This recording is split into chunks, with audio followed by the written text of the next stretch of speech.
Há muitos anos, vivia um inglês chamado Clifford Massey que era jovem, bonito e muito vaidoso. Ele se considerava um presente de Deus para as mulheres e muitas vezes se gabava de seu sucesso. Além disso, Massey era conhecido por seu amor pela moda, e seu guarda-roupa era repleto das roupas mais elegantes e sofisticadas da época. Seus trajes impecáveis e sua postura elegante eram motivo de admiração e inveja entre os moradores da região. Massey era coproprietário de uma plantação de tabaco e seu amigo e parceiro de negócios era outro inglês chamado Leopold Warwick.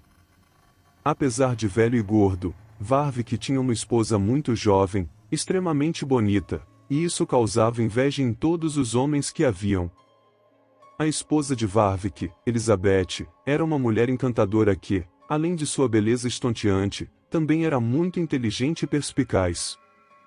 Ela frequentemente auxiliava o marido nos negócios, surpreendendo a todos com sua capacidade de liderança. Os três moravam juntos em uma casa grande na fazenda. Massey dormia no primeiro quarto, enquanto Warwick e sua esposa dormiam no segundo. A casa, construída em estilo vitoriano, era um verdadeiro símbolo de status na região, com suas torres ornamentadas e jardins exuberantes que Massey se orgulhava de manter em perfeito estado.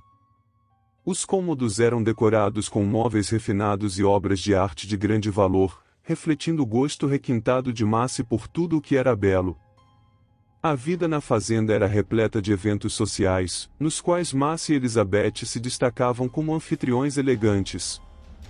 As festas eram frequentes, e os convidados vinham de todas as partes para desfrutar da hospitalidade dos três. Clifford Massey, em particular, adorava ser o centro das atenções e frequentemente fazia discursos eloquentes sobre sua plantação de tabaco, suas conquistas comerciais e suas últimas aquisições de moda.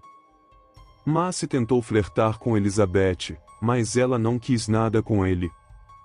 Sua tentativa de conquista foi tão óbvia que Elizabeth, uma mulher determinada e destemida, não hesitou em deixar claro que não tinha interesse algum nele.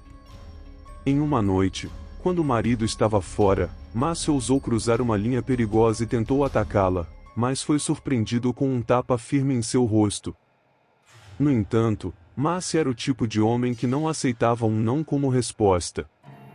Cada vez que ela o rejeitava, ele ficava cada vez mais obcecado por ela, alimentando uma paixão doentia e possessiva que o consumia por dentro. Determinado a tê-la a qualquer custo, ele passou a planejar maneiras de afastar Warwick de sua amada Elizabeth. Embora seu coração estivesse queimando com uma paixão incandescente, Massey também possuía uma mente diabólica e astuta. Ele sabia que precisava encontrar uma maneira sutil de tirar Warwick do jogo, sem levantar suspeitas. Com seu olhar afiado para os detalhes e uma habilidade inegável para manipular as situações, Massey começou a arquitetar um plano que permitisse que ele se aproximasse ainda mais de Elizabeth, ao mesmo tempo tirar Warwick do jogo. Naquela região da Inglaterra, existe um tipo peculiar de centopeia, tão pequena e disfarçada que muitos sequer notariam sua presença. Esta criatura vive de secreções cerosas. Se por acaso, essa centopeia entrar no ouvido de um homem ou mulher, ela inicia uma jornada incômoda e angustiante. Rastejando pelo canal auditivo, a criatura é incapaz de se virar, o que a força a avançar ainda mais, alimentando-se das secreções ceruminosas e causando semanas de tormento infernal. Seu persistente movimento é acompanhado por uma sensação incessante de coceira, que rapidamente se transforma em uma dor excruciante à medida que a centopeia continua a se alimentar dentro do ouvido.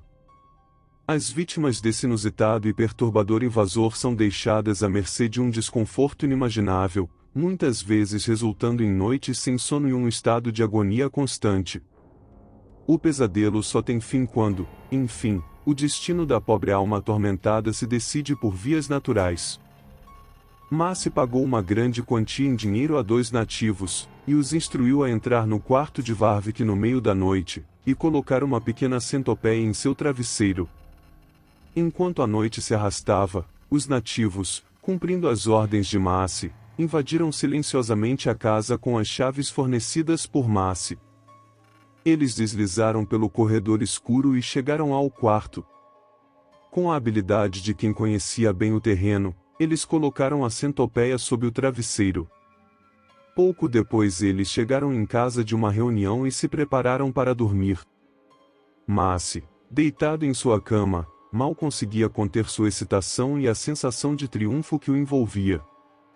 Seu plano sinistro estava em movimento, e ele aguardava ansiosamente os acontecimentos que estavam por vir. Na manhã seguinte, quando Massi desceu para tomar o café da manhã, uma sensação de expectativa pairava no ar. O clima na casa estava diferente, e os raios de sol que se filtravam pelas janelas pareciam mais brilhantes do que nunca. Enquanto Massi se aproximava da mesa, notou que Varvik estava animado e alegre. O olhar aguçado de Massi não passou despercebido. Ele observou o velho atentamente, procurando qualquer sinal de desconforto ou angústia em seu amigo. No entanto, tudo o que encontrou foi um sorriso radiante nos lábios de Varvik e um brilho de animação em seus olhos. E Massi se perguntava se seu plano sinistro havia falhado de alguma forma. Enquanto tentava disfarçar sua própria inquietação, Massi continuava a observar Varvik de perto, se perguntando se o plano que planejara não funcionou. Nesse momento, Massi sentiu algo nos seus tímpanos coçando e irritando. Ele estava gritando tanto e tão desesperado que seus companheiros de casa correram para tentar ajudar. No entanto, Massi estava tão agitado e debatendo-se de dor intensa que era difícil contê-lo.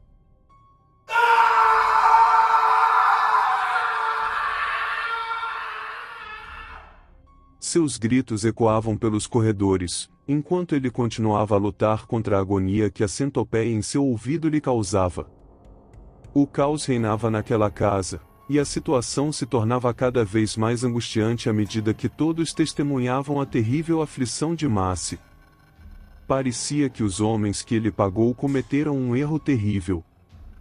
Durante a noite, eles entraram no quarto errado e colocaram a centopeia no travesseiro do homem errado.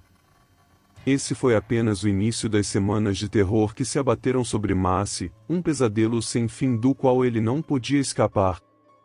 O quarto, que antes era um refúgio de conforto e luxo, tornou-se um palco sinistro para o sofrimento indizível do homem.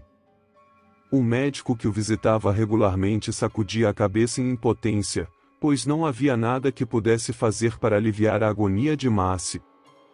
As amarras que o mantinham preso à cama eram mais do que físicas, eram os grilhões de sua própria loucura iminente.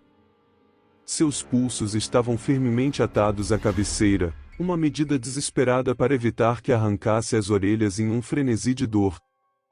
O quarto, agora envolto em uma atmosfera de terror, testemunhava seus gritos angustiados, que ecoavam pelas paredes como uma melodia distorcida de desespero.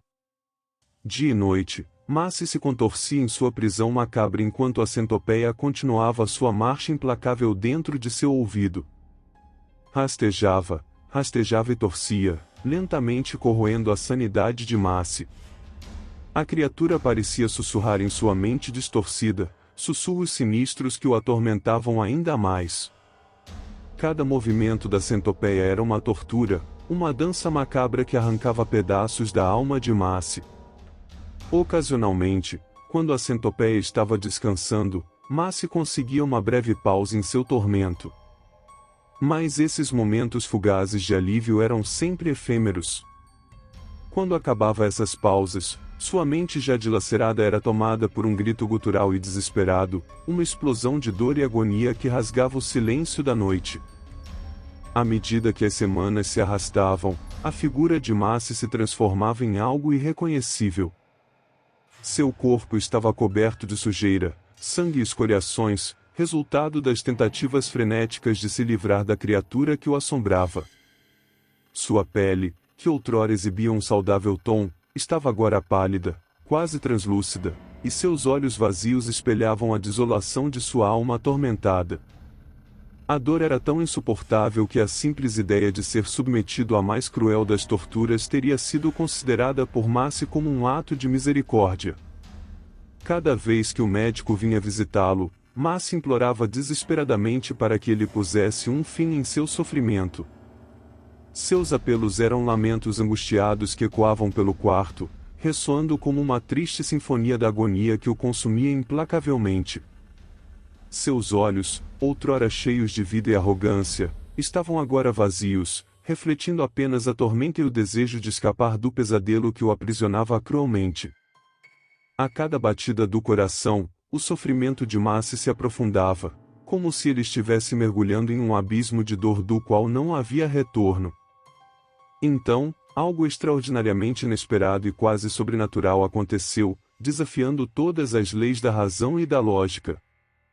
Por um milagre inexplicável, a centopeia que havia torturado Macy por semanas rastejou para fora da outra orelha. Foi como se a própria escuridão que o havia consumido decidisse liberar sua presa. A agonia que ele havia suportado parecia ter atingido seu ápice, mas, contra todas as expectativas, ele sobreviveu ao tormento que quase o havia levado à beira da morte. Macy emergiu daquelas semanas de horror como um sobrevivente de um pesadelo indescritível. Seu corpo estava fraco e debilitado, sua mente abalada pelas cicatrizes da agonia inimaginável que havia enfrentado. Quando finalmente estava fisicamente estável o suficiente para conversar, o médico veio vê-lo. Macy, em um estado de desespero, abordou o médico assim que este entrou no quarto. Ele sabia que, em seus momentos de agonia, havia revelado toda a verdade sobre seus atos. Com olhos cheios de ansiedade e remorso, ele começou a contar ao médico a história completa, consciente de que sua confissão poderia levar à intervenção da polícia e à sua própria prisão. Cada palavra que saía da boca de Macy era permeada de angústia e arrependimento, pois ele revelava os detalhes sombrios de suas ações, sua conspiração sinistra e sua tentativa de prejudicar seu amigo Warwick. O médico ouvia atentamente, sem acreditar completamente na reviravolta chocante dos acontecimentos, mas consciente da seriedade do que estava ouvindo. A atmosfera no quarto estava carregada de tensão, enquanto Macy, consciente das implicações de sua revelação, quebrou o silêncio tenso. Suponho que agora eles vão chamar a polícia e me prender, disse Macy com voz trêmula, temendo o destino que o aguardava do lado de fora daquelas paredes. O médico, porém, surpreendeu-o com sua resposta tranquila. Não, disse ele, eles não estão chamando a polícia. Macy franziu a testa, confuso e intrigado. Por que não? Exigiu ele, incapaz de compreender por que não estava sendo imediatamente levado sob custódia. Suponho que eles estejam tentando evitar um escândalo. O médico balançou a cabeça, revelando uma verdade chocante. Não, eles não estão preocupados com um escândalo. Eles estão com pena de você. Eles sabem sobre sua condição. Macy, agora ainda mais perplexo e perturbado, não conseguiu conter sua pergunta: o que você quer dizer? O médico olhou para Macy com seriedade e explicou. A centopeia era uma fêmea, e botava ovos.